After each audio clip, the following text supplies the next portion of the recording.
اللہ علیہ وسلم کے وصال ظاہری کے ایام قریب آئے تو حضور نے سرخ پٹی باندھی، تیز بخار ہے نبی کریم کو، 2 صحابہ سہارا دے کے مسجد میں لائے، نبی پاک علیہ السلام کو بظاہر سہارا دے کے لایا گیا۔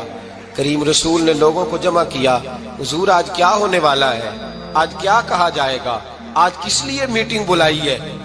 نبی کریم کے کل صحابہ جب مسجد میں جمع ہوئے تو کھچا کھچ مسجد بھری ہے۔ وصال ظاہری سے چند یوم پہلے کی بات، نبی پاک نے فرمایا آج تمہیں کوئی جہاد کی ترغیب نہیں دینی، آج کوئی نیا پیغام نہیں دینا، آج تمہیں بتانا ہے کہ رب نے اپنے بندے کو اختیار دیا ہے، چاہے تو دنیا میں رہے، چاہے تو اس کی بارگاہ میں حاضر ہو جائے۔ اس عبد نے بارگاہ ربوبیت کی طرف لوٹنے کا ارادہ کر لیا ہے۔ حضرت صدیق اکبر رونے لگے تو صحابہ نے کہا تمہیں کیا ہوا؟ کہنے لگے سمجھ نہیں رہے، کسی کی بات نہیں کر رہے، نبی پاک تو اپنی بات فرما رہے ہیں، اس نے جانے کا ارادہ کر لیا۔ سنیے میرے بھائی، محبوب پاک نے فرمایا بھائی کسی شخص کو میری طرف سے کوئی تکلیف پہنچی ہو تو بدلہ لے سکتا ہے، بدلہ لے سکتا ہے، کسی کو تکلیف پہنچی ہو۔ صحابہ پھوٹ کے رونے لگے، محبوبہ کرم ہی کرم ہوا ہے، رحمت ہی رحمت آئی، آپ کے بارے میں گمان کرنے والا بھی دائرہ ایمان سے نکل جائے۔ حضور آپ کیا فرما رہے ہیں؟ فرمایا نہیں بھائی اٹھو۔ پیچھے سے جناب عکاشہ بن محصن اٹھے، ہاتھ کانپتے ہیں، آگے بڑھے، کہنے لگے یا رسول اللہ ایک جنگ کے موقع پر آپ نے درہ مارا تھا، ننگی پیٹھ پر صفیں سیدھی کراتے، بات دل میں رہ گئی ہے، میں نے بدلہ لینا ہے۔ نبی کریم نے فرمایا بلال دوڑ کے جاؤ، فاطمہ کے گھر درہ پڑا ہے، درہ لاؤ۔ سیدنا بلال حبشی کہتے میں گیا، دستک دی سیدہ طیبہ طاہرہ، حضرت فاطمہ فرمانے لگی بلال کیسے آئے ہو؟ اماں جی وہ درہ چاہیے تھا۔ سیدہ کو تشویش ہوئی، کہنے لگے بلال نہ تو جنگ پہ جانا ہے، نہ جہاد ہے، نہ کوئی ایسا موقع ہے، حضور کی تو طبیعت مبارک بظاہر بڑی علیل ہے، درہ کیا کریں گے؟ حضرت بلال عرض کرنے لگے اماں جی ایک صحابی بدلہ لینے لگے ہیں، صاحب طبقات نے جملے لکھے ہیں، کہتے ہیں بی بی صاحبہ نے درہ بھی دیا اور امام حسن حسین کو بھی باہر نکالا۔ فرمانے لگی عکاشہ سے کہنا 100 درے مارے، ان 2 شہزادوں کے جسم پر نبی پاک کے قریب نہ جائے، میں نے 2 بچے پیدا ہی اپنے محبوب پر قربان کرنے کے لیے کیے، ان کو لے جائے۔ حضرت بلال کہتے ہیں میں 2 شہزادے لے کے آیا، اور جب دروازے میں میں لے کے پہنچا تو نبی پاک نے دیکھا تو آنکھوں میں آنسو آ گئے۔ فرمایا ان کو بٹھا دو، مجھے پتا ہے فاطمہ نے کیا کہہ کے بھیجا ہے۔ حضرت سیدنا بلال فرماتے ہیں درہ میں نے جناب عکاشہ کو دیا، حضرت عکاشہ درہ لے کے آگے جو بڑھے تو حضرت ابوبکر صدیق نے ان کے پیروں پہ ہاتھ رکھا، فرمایا عکاشہ میری طرف آ یار، مجھے مار درے، نبی پاک کے قریب نہ جا۔ مصطفیٰ کریم نے فرمایا ابوبکر تو ہٹ جا، اسے آنے دے۔ فرماتے ہیں میں چند قدم آگے گیا تو مولا علی شیر خدا نے میرے پیر پہ ہاتھ رکھا، کہنے لگے عکاشہ سوچ تو صحیح تو کیا کر رہا ہے؟ حضور نے فرمایا علی ہٹ جاؤ، میرا اور ان کا معاملہ ہے۔ جناب عکاشہ آگے بڑھ رہے، نبی کریم نے فرمایا میں اپنی امت کو درس دینا چاہتا ہوں، خبردار خبردار زندگی میں تمہارے ہاتھ سے زبان سے کسی کو تکلیف نہ پہنچنے پائے، خبردار یاد رکھنا وہ معاشرے بگڑ جاتے ہیں، وہ معاشرے تباہ کر دیے جاتے ہیں جہاں ظلم ہوتا ہے، جہاں زیادتی ہوتی ہے، جہاں لوگوں کو ستایا جاتا ہے۔ محبوب کریم کے قریب آئے حضرت عکاشہ کہ حضور میری پیٹھ ننگی تھی، آپ بھی ذرا کپڑا ہٹائیے۔ نبی کریم نے پیٹھ سے کپڑا ہٹایا، جناب عکاشہ نے درہ جو اٹھایا تو صحابہ کی چیخیں نکلی، حضرت عکاشہ نے درہ دور پھینکا، حضور کے بطن اطہر سے لپٹ گئے، چومنے لگے، کہنے لگے حضور وہ تو صفیں سیدھی کراتے لگ گیا تھا، آپ نے کہاں مارا تھا؟ یا رسول اللہ میں تو بہانہ بنا رہا تھا کہ جاتی دفعہ مجھے وجود چومنے کا موقع نصیب ہو جائے، مجھے یہ موقع نصیب ہو جائے۔ میرے حبیب نے فرمایا جس نے جنتی دیکھنا ہو میرے عکاشہ کی زیارت کر لے۔ بھائی ظلم کا دروازہ کھلا ہوا ہے اور لوگ بھول جاتے ہیں زیادتی کرتے ہوئے، وہ بہو سے ہی کیوں نہ کریں، وہ اپنے گھر کے بھول جاتے ہیں کہ شاید پوچھنے والا کوئی نہیں، شاید میزان نہیں لگے گا۔ ایران کے بادشاہ نے اپنے بیٹے کو پڑھانے کے لیے ایک استاد صاحب کا بندوبست کیا۔ استاد صاحب کو کہا کہ میرے بچے کو دین پڑھائیے، میں چاہتا ہوں کل اس نے عنان حکومت کو سنبھالنا ہے تو یہ دین سے آگاہ ہو جائے، اس کو کچھ سکھائیے، پڑھائیے۔ بہت نیک بزرگ بڑے درویش عالم پڑھانے لگے، اسباق مکمل ہو گئے، دین کے اسباق قرآن مجید پڑھایا، احادیث طیبہ کا درس دیا، اصول فقہ سے روشناس کرایا۔ جب بچے نے مکمل تعلیم حاصل کر لی اور آمین ہو گئی، دستار ہو گئی، فارغ ہو گئے، تو پھر ایک دن استاد صاحب نے کہا بیٹے کل تم نے ضرور آنا ہے، کچھ بات کرنی ہے۔ شہزادہ گیا ملنے استاد صاحب سے، استاد صاحب نے کنڈی لگا لی، ہاتھ میں درہ پکڑ لیا، مار مار کے پورے وجود کو زخمی کر دیا، کوئی غلطی نہیں، کوئی بات نہیں، مارا۔ اب بچہ آیا آ کے بادشاہ سلامت سے کہا کہ ابا جی سمجھ نہیں آئی، بڑا مارا ہے استاد۔ تو سیانے تھے نا بادشاہ، یہاں تو قاری صاحب روز کٹہرے میں کھڑے ہوتے ہیں، مولوی صاحب آپ نے میرے بچے کو کیوں مارا ہے؟ آپ 8,000 کے مولوی ہیں، میرا کئی کروڑ کا بچہ ہے، سویرے بدل لیں گے، خبردار آپ نے بچے کو ہاتھ لگایا، اپنی حیثیت میں رہے معاذ اللہ۔ جو قومیں استادوں کو کٹہروں میں کھڑا کرتی ہیں وہ ترقی نہیں کر پاتی، جو استادوں کو کٹہروں میں روز کھڑا کرتے ہیں۔ کہا ابا جی بڑا مارا ہے، تو والد بڑے سمجھدار تھے، کہنے لگے بیٹا استاد باپ ہوتا ہے، وہ زیادتی نہیں کرتا، کوئی بات ہوگی، میں تیرے استاد کو کٹہرے میں نہیں بلاؤں گا۔ اماں سے بات کی، اماں کہنے لگی بیٹا میں تیرے باپ سے کیسے بات کروں، ڈرا تھا۔ وقت گزر گیا، 22 سال بیت گئے، 22 سال گزر گئے، بادشاہ کا انتقال ہوا، شہزادہ تخت پہ بیٹھا، پہلا حکم یہ دیا کہ میرے استاد کو بلاؤ، پہلا حکم۔ استاد جی بوڑھے ہو گئے تھے، چھڑی کے اوپر ٹیک لگا کے آئے اور بھویں سفید ہو کے جھک گئی تھیں، یوں آنکھ کھول کے بڑی مشکل سے دیکھا، کہنے لگے شہزادے حکم ہو۔ کب میں شہزادہ نہیں، اب میں بادشاہ بن گیا ہوں۔ استاد جی 22 سال بیت گئے، آپ نے مارا تھا، پر وہ درد چونکہ زیادتی کی تھی، میرا قصور کوئی نہیں تھا، تو نہ میری روح سے درد گیا ہے نہ میرے جسم سے گیا ہے، میں بے اختیار تھا، پوچھ نہیں سکتا تھا، آج با اختیار ہوا ہوں۔ سب سے پہلے پہلا حکم آپ کو دیا، بلایا ہے، بتائے کیوں مارا تھا، کیوں مجھے مارا تھا، میری زیادتی بتائے۔ تو استاد، بوڑھے استاد کی آنکھیں آنسوؤں سے بھر گئی، کہنے لگے بیٹے بس آج کے دن کے لیے مارا تھا، یہ جو دن آ گیا نا میری زندگی میں اس لیے مارا تھا، یہ میں چاہتا تھا میری زندگی میں وقت آئے، آج کے بس میری مراد پوری ہو گئی۔ کہا صاحب کس لیے، مجھے بھی سمجھائے۔ آپ فرمانے لگے کتنی دیر ہو گئی تجھے مار کھائے ہوئے، کتنا زمانہ بیت گیا؟ کہنے لگا 22 سال۔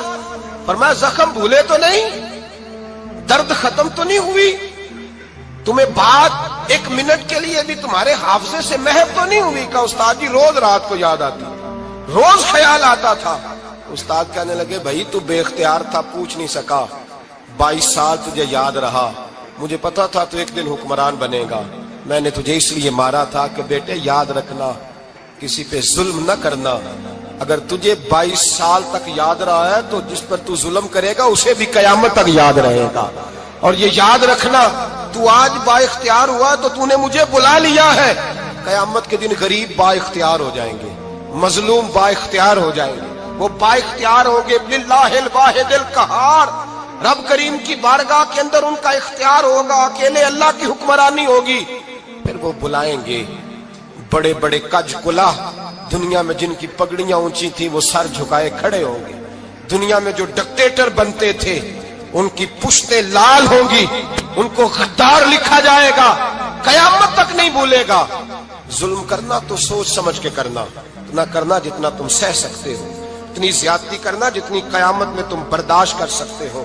میرے نبی کریم صلی اللہ علیہ وسلم نے فرمایا ظلم سے بچو، یہ قیامت کے اندھیروں میں سے ایک اندھیرا ہوگا، زندگی میں زیادتی نہ کریں، اگر تھوڑی دیر کے لیے کوئی چیز برداشت کر جائیں گے تو وہ فائدہ دے جائے گی، کچھ دیر کے لیے اگر سہ جائیں گے تو نفع مل جائے گا، سہنے کی کوشش کریں لیکن زیادتی نہ کریں، نظر کو، سوچ کو، ذہن کو پاک رکھیں، اور میرے بھائی زندگی پوری ظلم سے بچیں، زیادتی سے بچیں۔ امیر المومنین حضرت جناب سیدنا عمر فاروق رضی اللہ تعالیٰ عنہ رات گھر میں تھے تو رونے لگے، بڑی دیر تک روتے رہے، والدہ اٹھی تو صاحبزادے سے کہنے لگی پتہ کرو تمہارے باپ کو کیا مسئلہ ہے۔ شہزادے آئے، کہنے لگے امیر المومنین والد گرامی کیا ہوا؟ تو حضرت عمر فاروق کہنے لگے بیٹا اپنی اماں کو بلاؤ۔ والدہ آ گئی، کیا بات ہے، کچھ طبیعت خراب ہے تو حکیم کا بندوبست کیا جائے۔ تو حضرت عمر کہنے لگے کچھ بھی نہیں، آج مسجد سے نکلا ہوں تو نبی پاک کے صحابہ میری تعریفیں کر رہے تھے۔ یہ حضرت فاروق اعظم کے وصال کے قریب کے دن ہے، تعریفیں تو حضرت یہ رونے کی بات ہے کہ خوش ہونے کی؟ آپ فرمانے لگے نہیں، سوچتا ہوں باہر تو میں اچھا رہا ہوں، پتہ نہیں گھر میں ہی کوئی زیادتی نہ ہو گئی ہو، پتہ نہیں تمہارے ساتھ بھی میرے معاملات ٹھیک تھے کہ نہیں۔ صحابہ تو تعریف کرتے ہیں، رو رہا ہوں تمہاری وجہ سے نہ الجھ جاؤں، بیوی ہی نہ کہے میرا حق ہی ادا نہیں کیا۔ یہ لفظ کہتے کہتے پہاڑ ہے یہ شخص، کیسر و کسرا کانپتے ہیں۔ حضرت عمر رو پڑے، بی بی سے کہنے لگے مجھے اللہ کی رضا کے لیے معاف نہیں کر دیتی؟ میرے اوپر بوجھ تھا امت کا، میں ساری رات مدینے کی گلیوں میں پھرتا تھا، دن سارا مسجد میں گزرتا تھا، میں تجھے وقت نہیں دے پایا، معاف نہیں کر دیتی؟ تو زوجہ کہنے لگی نہیں عمر، میں نے بھی زندگی میں اپنا کوئی سکھ چین نہیں دیکھا، کوئی چاؤ پورا نہیں کیا، میں کیسے معاف کر دوں؟ میں نہیں معاف کرتی۔ حضرت عمر زمین پہ بیٹھ گئے، رونے لگے، کہنے لگے چل معاف کر دے۔ کہنے لگی ایک وعدہ کرو، قیامت کے دن رب کریم کی بارگاہ میں میری سفارش کرو گے؟ اللہ کی بارگاہ میں عرض کرو گے کہ اللہ اچھی تھی، مجھے کپڑے دھو کے دیتی تھی، روٹی پکا کے دیتی تھی، میری عزت کی محافظ تھی؟ جناب عمر کہنے لگے تیرے ساتھ وعدہ ہے، رب اپنے فضل سے عمر کو جنت دے گا تو عمر تجھے جنت میں ساتھ لے کر کے جائے گا، تیرے ساتھ وعدہ ہے۔ میرے بھائی جن کے دلوں میں احساس تھا کہ ہم سے کوئی زیادتی نہ ہو جائے کسی جگہ، وہ تو یہاں تک معاملہ کرتے تھے، یہاں تک ان کا خیال رہتا تھا۔ عزیزو، ایک تو نظر میں حیا پیدا کریں، والدین کی بہت بڑی ذمہ داری ہے۔ لاکھوں بچے مرضی کی شادیاں کر رہے ہیں، ہزاروں گھر اجڑ رہے ہیں، یہ وہ والا زہر ہے جو ہر گھر میں تیزی سے پھیلتا چلا جا رہا ہے۔ پہلے ہم کہتے تھے کہ بچہ باہر نہ نکلے، اب کہتے ہیں اللہ کہیں موبائل لے کے تنہا نہ بیٹھ جائے، کہیں تنہا نہ بیٹھ جائے، کیا بنے گا اس کا اگر یہ گندگی اور یہ ایسا نشہ ہے جو اجاڑ کے رکھ دے۔ بخاری شریف میں حدیث ہے، قاضی ایاز مالکی رحمۃ اللہ علیہ نے بڑی تفصیل سے لکھی ہے، راوی حضرت انس بن مالک ہیں۔ ایک بندہ بڑی دور سے آیا نبی پاک صلی اللہ علیہ وسلم کی زیارت کے لیے، بڑی دور سے۔ عرب کے جو سردار ہوتے تھے ان کے بڑے ناز نخرے ہوتے تھے، وہ خیر آج بھی ہیں، پروٹوکول کا ماحول آج بھی، یعنی وزیر صاحب کے آگے دو چار گاڑیاں نہ ہوں تو ان کو مزہ ہی نہیں آتا، پولیس والے آگے پیچھے بھاگیں تو حالانکہ ان کو نہیں پتا کہ جو پولیس والے آگے پیچھے بھاگ رہے ہیں نا، یہ حکومت بدلی تو گرفتار کرنے بھی انہوں نے آنا ہے، لیکن وہ بڑا مزہ آتا ہے جب لوگ گاڑی کے پیچھے بھاگتے ہیں۔ کیا بات ہے جناب، بڑی بات۔ اور ہماری طبیعتوں میں پتہ نہیں کون سی، تو نبی پاک صلی اللہ علیہ وسلم کی خدمت میں وہ شخص بڑی دور سے آیا، تو عرب کے بادشاہوں کا مزاج تھا، پروٹوکول بڑا چاہتے تھے، ان کا تو یہ طریقہ تھا کہ حکمرانی کرنی ہے جیسے بھی ہو۔ اگر کسی غلام نے دھوپ میں بندھا رہ گیا، اونٹ اور چھاؤں میں نہیں باندھا تو درے مارتے تھے، اور اگر اس نے کھول کے باندھ دیا تو پھر بھی مارتے تھے، کہتے تھے اتنا سیانا ہو گیا تو انہیں پوچھا ہی نہیں، خود بخود ہی باندھ دیا۔ وہ شخص حضور کی بارگاہ میں آیا اور بہت سارے لوگوں کے پاس کیونکہ وہ جاتا تھا اپنے سربراہ کا پیغام لے کے، تو وہ کانپ رہا ہے جب حضور کی بارگاہ میں گیا، ڈر رہا ہے۔ اب ذرا بات کو سمجھنا، نبی پاک صلی اللہ علیہ وسلم نے اس سے فرمایا کیوں ڈرتے ہو؟ سادہ آدمی ہے، دیہاتی ہے، بدو ہے۔ اللہ کے رسول نے تھپ کی دی، کیوں ڈرتے ہو؟ تو کہتے حضور مجھے آداب نہیں آتے اور مجھے ڈر آتا ہے، کوئی بات اگر ایسی ہو گئی، آپ مدینے کی حکومت کے سربراہ ہیں، تو کہیں آپ ناراض نہ ہو جائیں۔ حضرت انس بن مالک فرماتے ہیں بات کہاں کی تھی، پہنچ کہاں گئی؟ جب اس نے یہ کہا نا کہ آپ تو حکومت کے سربراہ ہیں، کہیں کوئی غلطی نہ مجھ سے ہو جائے، تو نبی پاک کی آنکھوں میں آنسو آ گئے، حضور رونے لگے، اور نبی پاک صلی اللہ علیہ وسلم فرمانے لگے نہ بھائی، تو کسی حکومت کے سربراہ کے پاس نہیں آیا، نہ تو اس بیٹے کے پاس آیا ہے جس کی ماں گوشت کے خشک ٹکڑے کھا کے بھی گزارا کر لے گی۔ میں تو ایک غریب ماں کا بیٹا ہوں۔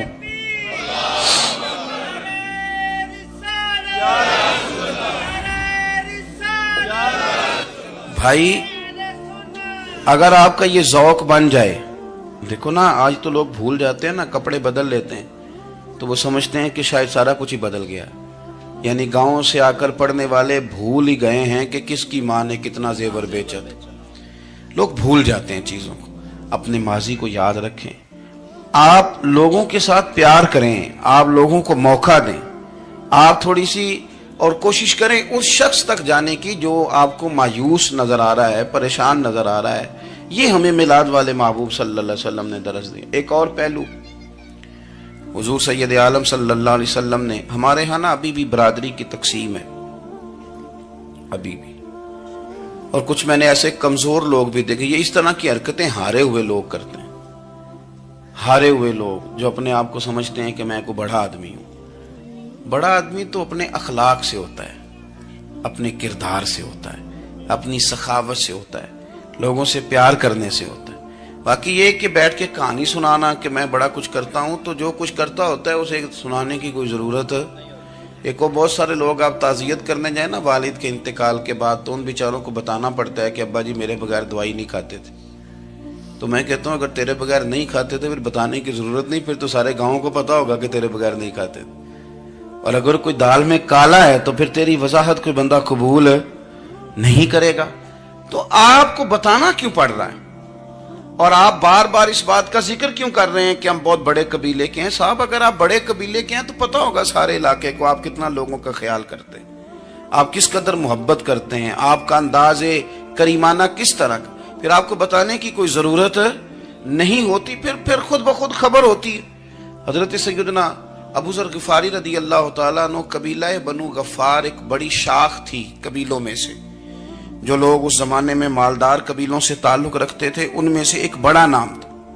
ساری زندگی چودراہٹ کی, لیکن میلاد ایک انقلاب کا نام ہے. میں میلاد منانے والے دوستوں سے گزارش کرتا ہوں کہ آپ ہر سال میلاد منائیں, اور ہر سال میلاد کے بعد آپ تھوڑے بدل بھی جائیں, یعنی تھوڑے سے بدل جائیں. کچھ لوگ کہیں یار یہ داڑھی میں نے نا 12 ربیع الاول والے دن رکھی تھی, یہ میری میلاد والی داڑھی ہے. اور داڑھی رکھیں بھی نبی پاک کی مرضی کی. کس کی مرضی کی؟ نہ ناراض ہو جائے جی میں ٹور چلا بس. کس مرضی کی جی؟ اپنی مرضی کے نہیں. داڑھی کا وزن کو نہیں ہوتا کہ پوری مٹھی رکھیں گے تو آپ کو کوئی دقت ہوگی, کوئی وزن نہیں. پوری رکھیں, جو حضور کا طریقہ مبارکہ ہے جو ہمیں ملتا ہے اس پر آپ توجہ فرمائیں. تو میں جو بات عرض کرنے جا رہا ہوں وہ میلاد انقلاب ہے. حضور سید عالم صلی اللہ علیہ وسلم کی بارگاہ میں آنے سے پہلے لوگ کچھ اور ہوتے تھے, اور یہاں سے ہو کے جاتے تھے تو پھر ان میں تبدیلی آتی تھی. میں سارا دن کرامتیں سناؤں نا کسی کو اپنے پیر صاحب کی, اور اپنے گھر میں بھی کہ میرے حضرت بڑے, میرے استاد بڑے, لیکن بیوی کے ساتھ اگر میں ترش لہجے میں بات کروں گا تو وہ کہے گی یہ سکھاندے نے تینوں پیر صاحب. دوست کہیں گے یہ سکھاتے ہیں آپ. تو آپ کی کہانیاں نہیں چلتی, آپ کا کردار چلتا ہے. حضرت ابو ذر غفاری رضی اللہ تعالیٰ عنہ فرماتے ہیں چونکہ میں چودھری تھا, سیدنا بلال حبشی رضی اللہ تعالیٰ عنہ کے پاس میں بیٹھا تھا. کسی بات میں بات آگے بڑھی اور بڑھتے بڑھتے بات شکنجی تک چلی گئی. رائے کے اختلاف نے باتوں میں تلخی پیدا کر دی, اور جب تھوڑے لفظ اور تیز ہوئے تو میں نے انہیں کہہ دیا چپ کر, تو ابشن کا بیٹا ہے. کس کے بیٹے تھے حضرت بلال؟ کہتے ہیں جب انہوں نے مجھے کہا تو میرا دل بڑا ٹوٹا, لیکن میں نے ارادہ کیا کہ میں نے حضور کی بارگاہ میں نہیں عرض کرنی. اب ہر بات کی ہم حضور کی بارگاہ میں شکایت کریں. لیکن میں جا کے مسجد میں بیٹھا, اور جب سرکار آئے نا, ارادہ نہیں تھا کہ عرض کروں گا, لیکن حضور کا چہرہ دیکھا تو دکھ میرا خود ہی تازہ ہو گیا. رونے کا بھی تو تب ہی مزہ آتا ہے نا کوئی اپنا ملے تو. فرماتے ہیں کہ میرے آنسو نا بغیر اختیار کے چھلک پڑے, اور میں کھل کے روئے, کھل کے. قربان جاؤں محبوب کے بھی حضور نے پاس نہیں بلایا, بلکہ نبی پاک اٹھ کے خود میرے پاس آئے اور مجھے کندھوں سے پکڑ کے سینے سے لگایا. اور جب میں کھل کے رو لیا تو حضور میرے آنسو پوچھنے لگے.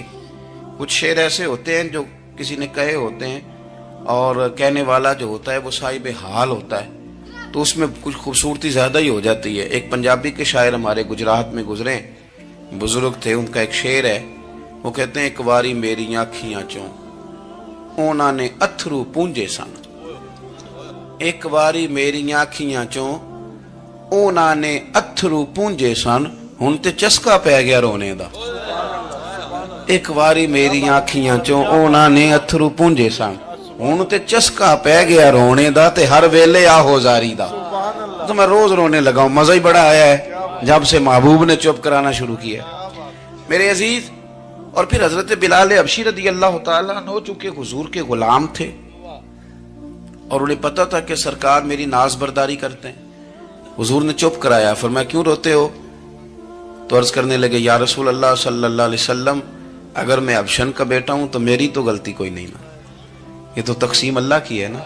الذی خلقک فسواک فعدلک فی ای صورت ما شاء رکبک. جس طرح وہ چاہتا ہے، جس کو چاہتا ہے اس طرح کی اس کی صورت بنا دیتا ہے. تو مجھے ابشن کا بیٹا کہا جاتا ہے، میری غلطی کیا ہے؟ حضرت بلال نے بھی نہیں بتایا کس نے کہا. لیکن نبی پاک صلی اللہ علیہ وسلم نے کیا فرمایا؟ امام یوسف صالحی نے لکھا ہے، ذرا غور کرنا بات پر، تسلیاں لوگ اور رنگ میں بھی دیتے ہیں پر یہ تسلی بڑی انوکھی ہے. حضور فرمانے لگے بلال اگر تو ابشن کا بیٹا ہے تو پریشان کیوں ہوتا ہے؟ کالے رنگ والی ماں کا بیٹا ہے تو پریشان کیوں ہوتا ہے اگر تیری والدہ کا رنگ کالا ہے تو؟ عرض کی حضور آپ کیا فرمانا چاہتے ہیں؟ تو سرکار فرمانے لگے میں دو ماؤں کا بیٹا ہوں، ایک جناب آمنہ جنہوں نے مجھے پیدا کیا اور ایک حضرت ام ایمن جنہوں نے میری پرورش کی، مجھے بڑا کیا. حضور فرمانے لگے میری ماں آمنہ کا رنگ گورا تھا اور میری ماں ام ایمن کا رنگ کالا ہے. تو فرمایا اگر تجھے کسی نے کالے رنگ والی ماں کا بیٹا کہا تو اسے کہہ دینا مدینے والے محبوب کے بھی تو ایک والدہ کا رنگ کالا ہے، تو کہہ دینا. حضرت بلال کہتے ہیں کہ وہ اس طرح کی تسلی تھی، طفل تسلیاں نہیں جس طرح کی ہمیں دی جاتی، وہ اس طرح کی خوبصورت تسلی تھی کہ اس کے بعد میرا دل ایسا ٹھنڈا ہوا، پھر کسی کا تانا نہیں رہا، پھر کسی کی